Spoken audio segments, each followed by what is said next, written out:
Judy Blume is known for writing coming-of-age novels. They include books like Are You There, God? It's Me, Margaret.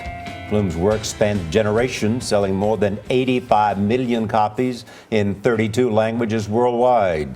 Her new book, In the Unlikely Event, is Blume's first adult novel in 17 years. It's set in her hometown of Elizabeth, New Jersey. Judy Blume, good morning. Good morning. So why have you gone back to adult novels? Because an idea came out of the blue and struck me in the head, and it was like, oh my God, I have this book and I have to tell the story. What was the idea? Well, someone on stage, another writer, Rachel Kushner, actually was talking about a book and saying that she got the idea from her mother, telling her stories about her life in the 50s. And it was the 50s. I have a story that I have to tell. And all these years it's been buried inside. And in the 50s, you're from Elizabeth, New Jersey. There had been 3 real plane crashes. Yeah, that was not fiction. And so you took those plane crashes and you developed these characters all around the plane crashes. I did, yes. And I went back and I did 5 months of research, and it was an incredible experience. You said it took you 5 years, Judy, to write this book. I know, I'm so slow. In my defense, I did take 2 years off to make a movie, and so, you know, but that's not a good thing to do in the middle of writing a book. It was starting and stopping. And you said to me, when you write fiction, you don't read other fiction because you get scared and intimidated by other writers. This is true. Why? Because if I read a book that's really, really good, the little voices go off inside my head saying, you don't know what you're doing, you're not any good, and then, you know, I can't do it. So I learned that the hard way. You have to focus. I have to focus and, stay with I have to live with my characters, not someone else's characters. And then when I'm not writing fiction, then I can have a really good time and read. Judy, you were so influential in my life, your books, you know what I mean? Me, my girlfriends, we all read them. Are You There, God? It's Me, Margaret. I can still sing the little tune that we all used to sing. We must increase our busts. The bigger, the beggar, the tighter the sweater, we must increase. I mean, you were, for so many teenage girls, for 40 years. When you look back and see that classrooms tried to ban your books, what do you think about that?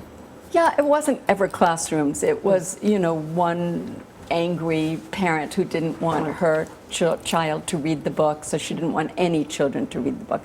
I mean, it's crazy, and that kind of fear is contagious, and so it's not just, you know, the extreme religious right where this all started. It's now way over to the left. It's gone. It's everywhere. You don't know. There's no such thing as a safe book. Well, what led you to tackle those subjects, those female teenage angst subjects? That made people uncomfortable. You talked about sex, you talked about getting your period, you talked about bullying, things that people go, oh, I don't want to talk about that. Yeah. As an adolescent. Really, I was writing for pre-adolescents. I mean, all of those early books were for the tweens, and, you know, up to age 12. That's what I was interested in, and I remembered so well what it was like to be that age, and I just vowed when I started to write, because I didn't know what I was doing, I'm going to be honest. I'm going to tell it the way I know it, and that was it. I wasn't writing about, you know, menstruation or masturbation. Well, I mean, what kind of book would that be? I was writing about a kid, and a kid of a certain age, and that was what happened. But the New York Times said about you, she's not just revered, she's a revolutionary. Good we don't think about that at home. As my husband said, I'm tired of the goddess. When do I get you? But to Charlie's point, what Nora was saying about her childhood, I've seen people literally move to tears, Judy, in your presence, about how your books have affected them. Yep. What does that support mean to you? How do you take that in and wrap your brain around what you mean to people? I can't wrap my brain around it, but what I feel at that moment is, you know, grateful. I'm incredibly grateful to my readers, and I cry with them because it's very emotional. And I always say to them, the reason you're feeling this way is that I represent your childhoods. I bring back your childhoods, and it's very touching. That's a really nice way. Thank you for bringing back my childhood today, Judy Blume. What a pleasure. Thank you. Nice to meet you.